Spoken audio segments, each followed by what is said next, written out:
Telangana phone tapping వ్యవహారంలో మాజీ IPS BRS నేత ఆర్ఎస్ ప్రవీణ్ కుమార్ సోమవారం సిట్ అధికారుల ఎదుట హాజరయ్యారు.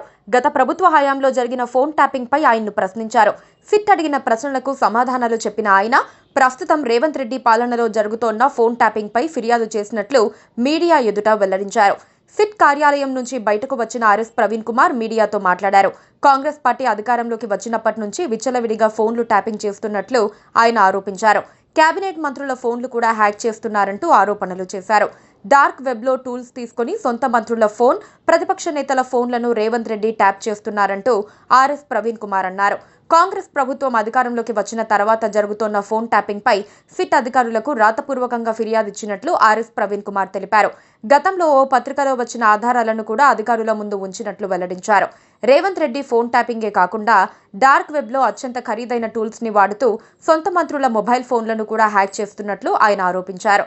ప్రతిపక్ష నేతలు, బిజినెస్ మ్యాన్ల ఫోన్లను కూడా హ్యాక్ చేస్తున్నట్లు పత్రికలో వచ్చిన విషయాన్ని ఆయన ఉటంకించారు.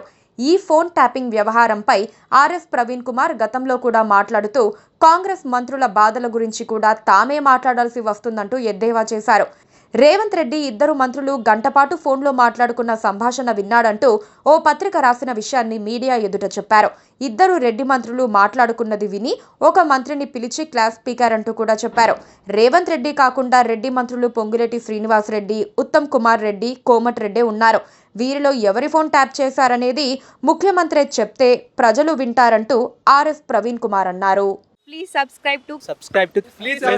Please subscribe to KTV Telugu. KTV Telugu. KTV Telugu. KTV Telugu channel.